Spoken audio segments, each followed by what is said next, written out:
नमस्कार, मैं हूं आपके साथ अतुल प्रताप सिंह और सवाल यही है सुशांत के उन तमाम फैंस के मन में कि क्या वाकई सुशांत सुसाइड कर सकता है। नहीं, सुशांत सुसाइड नहीं कर सकता। यह गुत्थी उलझती जा रही है। सुशांत की मौत एक मिस्ट्री बन गई है जिसकी हिस्ट्री अब लगता है कि कभी नहीं खुलेगी। ऐसा हम इसलिए कह रहे हैं क्योंकि एम्स ने सुशांत के मर्डर की थ्योरी को खारिज कर दिया है। एम्स के डॉक्टर को लगता है कि सुशांत ने आत्महत्या की है, लेकिन सुशांत के फैंस एम्स की इस रिपोर्ट पर रत्ती भर भी यकीन नहीं कर रहे। उन्हें लगता है कि सुशांत सुसाइड नहीं कर सकता।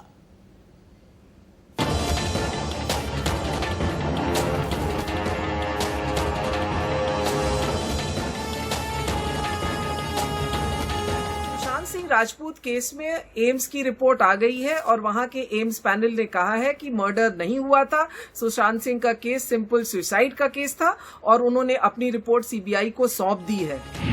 सुशांत की मौत बनी मिस्ट्री, क्या नहीं खुलेगी हिस्ट्री?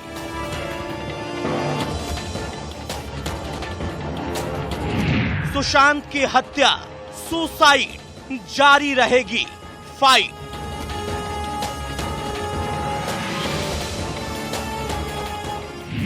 सुसाइड मानकर चलोगे तो जांच कैसे करोगे?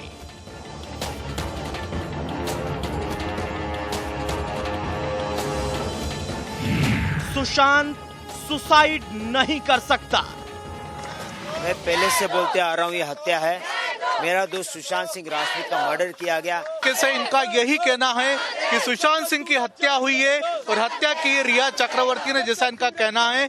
और सुशांत सिंह को बचाया जा रहा है, सुशांत सिंह के हत्यारों को बचाया जा रहा है। बचाने का आरोप इन्होंने लगाया सीधे सीधे उद्धव ठाकरे और महाराष्ट्र की शिवसेना सरकार पर। बड़े नेताओं और बड़े नेता के बच्चों को बचाया जा रहा था, जिसकी वजह से हमारे सुशांत को की हत्या को आत्महत्या में बदला गया। देश के सबसे बड़े अस्पताल ने अपनी रिपोर्ट से सुशांत की मौत पर सुसाइड की मुहर लगा दी है और खारिज कर दिया है मर्डर की थ्योरी को। लेकिन कोई मानने को तैयार नहीं है कि सुशांत सुसाइड कर सकता है।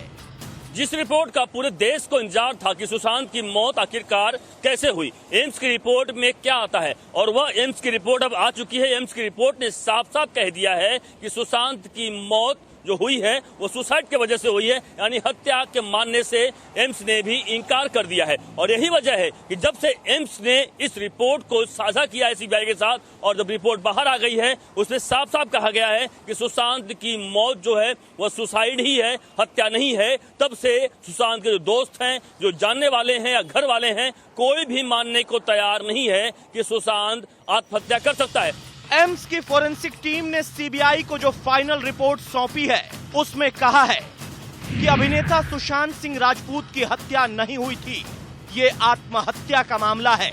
हमें नहीं लगता है कि सुशांत को जहर दिया गया या गला दबाकर मारा गया। रिपोर्ट है ये तो, एम्स ने जो रिपोर्ट दी है उसका ये कहना है कि ये आत्महत्या नहीं है, ये आत्महत्या है, हत्या नहीं है। जब हत्या नहीं तो फिर आप क्यों बैठे हुए यहाँ पे धरने पे? एम्स किसके अंडर आता है? Central agency. ये सेंट्रल एजेंसी ने भेजा है एनसीबी को, सीबीआई, ईडी को और एम्स को। ये एम्स का रिपोर्ट आज क्यों आया, पहले क्यों नहीं आया इनकी मीटिंग के पहले? आप आखिर किसकी बात मानेंगे, किसकी बात सुनेंगे आप? एम्स के पास 20% विसरा था। 20% विसरा में सिर्फ ये समझेगा बॉडी में पॉइजन था या नहीं। सुशांत की मौत के 3.5 महीने बाद आई आत्महत्या की थ्योरी को एम्स की फोरेंसिक टीम अपनी फाइनल रिपोर्ट बता रही है, क्योंकि सीबीआई को रिपोर्ट सौंपने के बाद एम्स ने सुशांत की फाइल को बंद कर दिया है। लेकिन इंडिया न्यूज के 12 सवाल हैं जिनके जवाब पूरे देश को चाहिए।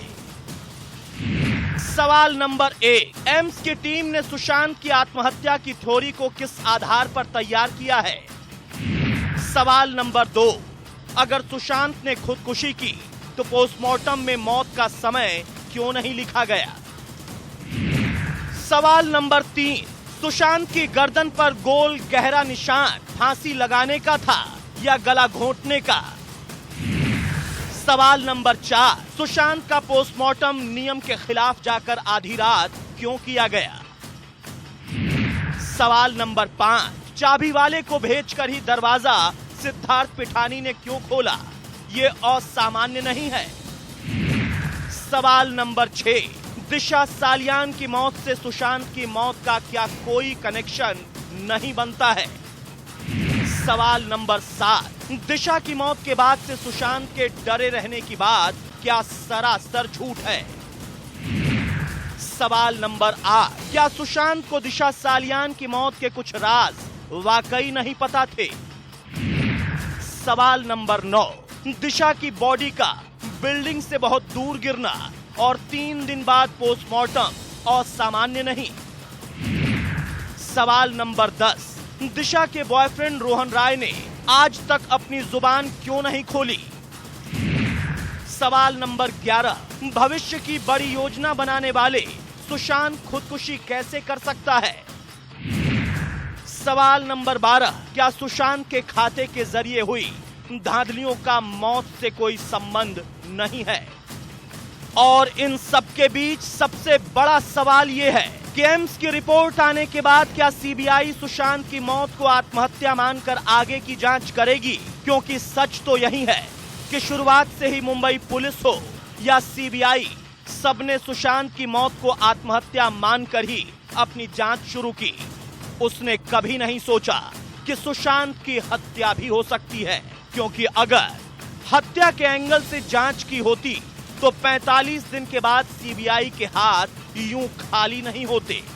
Bureau report, India news. 14 जून 2020 का वह दिन जिस दिन सुशांत की मौत हुई थी, उसी दिन मुंबई पुलिस ने साफ साफ कह दिया था कि सुशांत की मौत जो है वह आत्महत्या है। वह किसी उसके बारे में कोई भी अलग एंगल देने से साफ साफ मुंबई पुलिस ने इनकार कर दिया था। और उसी वक्त से लगातार सवाल खड़े किए जा रहे थे कि आखिर इतनी जल्दी आनंद फानंद क्या था कि मुंबई पुलिस सुशांत की मौत को आत्महत्या घोषित कर दे और यह कहे कि इसके पीछे कोई और दूसरा कारण नहीं है। और यही आखिर तक देखने को मिला है कि सीबीआई भी जब जांच पड़ताल की तो सीबीआई के एंगल से भी तमाम चीजें ऐसी निकली कि जिस सब इशारा कर रहा है कि सुशांत की मौत जो है वह आत्महत्या ही है। और आप देखिए जिस तरीके से एम्स की रिपोर्ट आई है, आखिर में एम्स की रिपोर्ट भी सिर्फ इशारा कर रही है कि हाँ, सुशांत की मौत आत्महत्या ही है, हत्या का कोई भी कारण दिखाई नहीं पड़ता है। यानी जो फांसी के फंदों के जो निशान है, उसके अलावा सुशांत की मौत पर यानी उनके शरीर की बात करें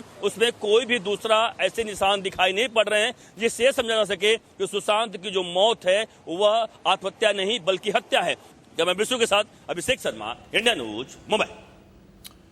अब एम्स की रिपोर्ट को सच मान भी लिया जाए तो सवाल इस बात का है कि सुशांत को किसी ने तो आत्महत्या के लिए उकसाया होगा, क्योंकि आत्महत्या भी एक तरह का मर्डर है जिसमें मरने वाले को इतना मजबूर किया जाता है कि वो अपनी जान ले ले। लेकिन किसी भी जांच एजेंसी ने हत्या के एंगल से इस केस की जांच नहीं की।